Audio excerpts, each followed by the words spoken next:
Welcome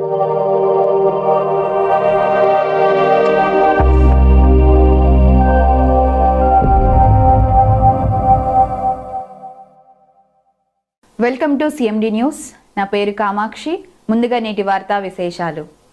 కావలి rural మండలం సర్వాయిపాలెం పంచాయతీ తాగేటివారి పాలెంకు చెందిన Telugu Desam party కార్యకర్త చాట్ల వాసు మృతి పట్ల కావలి ఎమ్మెల్యే కావ్య కృష్ణారెడ్డి తీవ్ర విచారం వ్యక్తం చేశారు.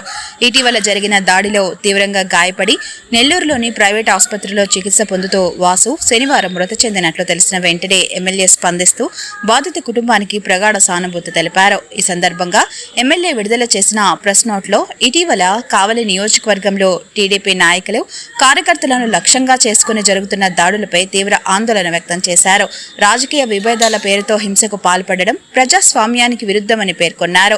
తాగేటివారి పాలెంలో చాట్ల వాసుపై జరిగిన దాడి ముందస్తు ప్రణాళికతో జరిగిన ఘటనగా ఆరోపిస్తూ ఈ ఘటనలో పాల్గొన్న వారిపై కఠిన చట్టపరమైన చర్యలు తీసుకోవాలని పోలీసు అధికారులు కోరినట్టు తెలిపారు. ఈ కేసులో ఒక నిందితుడిని పోలీసులు అరెస్టు చేసి రిమాండ్కు పంపిన విషయాన్ని ప్రస్తావిస్తూ పరారులో ఉన్న మిగిలిన నిందితులను కూడా త్వరితగతిన అరెస్టు చేసి చట్టం ముందు నిలబెట్టాలని డిమాండ్ చేశారు. ఇటీవల చెన్నైపాలెం గ్రామానికి చెందిన టీడీపీ నాయకుడు మాజీ సర్పంచ్ అరగల కృష్ణయ్యపై జరిగిన దాడిని కూడా ఎమ్మెల్యే గుర్తు చేశారు. ఇటువంటి ఘటనలు వరుసగా జరగడం ఆందోళనకరమని పేర్కొంటూ రాజకీయ హింసకు పాల్పడే వారిని ఎట్టి పరిస్థితిలోనూ ఉపేక్షించబోమన్నారు. ప్రశాంత వాతావరణానికి పేరుగాంచిన కావలి నియోజకవర్గంలో ఉద్రిక్త పరిస్థితులు సృష్టించే ప్రయత్నాలు మాజీ ఎమ్మెల్యే రామరెడ్డి ప్రతాప్ కుమార్ రెడ్డి చేస్తున్నారని, తాను వచ్చినప్పుడల్లా ఏదో ఒకటి అలజడి సృష్టించి కావలి ప్రశాంతతను దెబ్బతీసే విధంగా కుట్రలు పన్నుతున్నాడని, మీరు ఎన్ని కుట్రలు కుతంత్రాలు చేసినా సహించేది లేదని ఎమ్మెల్యే కావ్య కృష్ణారెడ్డి తీవ్రంగా ధ్వజమెత్తారు. గ్రామాల్లో నాయకుల మధ్య విభేదాలు రెచ్చగొట్టి రాజకీయ లబ్ధి పొందాలనే ప్రయత్నాలు ప్రజలు గమనిస్తున్నారని పేర్కొన్నారు.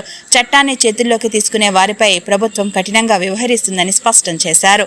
మృతుడు చాట్ల వాసు కుటుంబ పరిస్థితి అత్యంత విషాదకరమని పేర్కొన్న ఎమ్మెల్యే ఆయనకు భార్య, చిన్న పిల్లలు ఉన్నారని గుర్తు చేశారు. ఆ కుటుంబం ధైర్యంగా ఉండాలని, వారికి అన్ని విధాలుగా అండగా ఉంటామని భరోసా ఇచ్చారు. బాధిత కుటుంబానికి అవసరమైన సహాయ సహకారాలు అందేలా చర్యలు తీసుకుంటామని తెలిపారు. చివరిగా అమాయకులపై దాడులు చేయడం, రాజకీయ కక్షలతో హింసను ప్రోత్సహించడం మానుకోవాలని ఎమ్మెల్యే హెచ్చరించారు.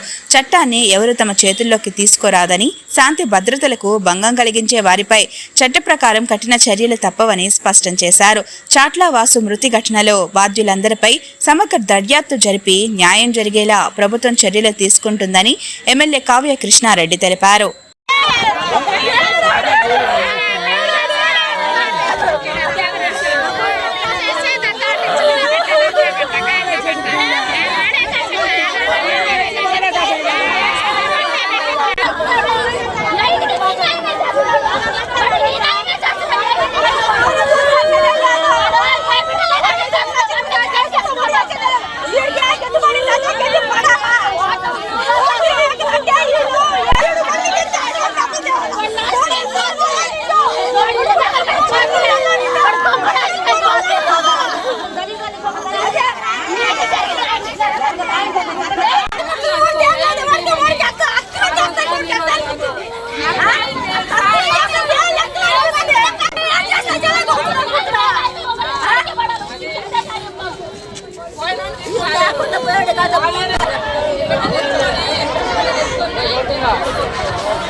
జనరల్ విజిట్ తీసుకుంటున్నాను.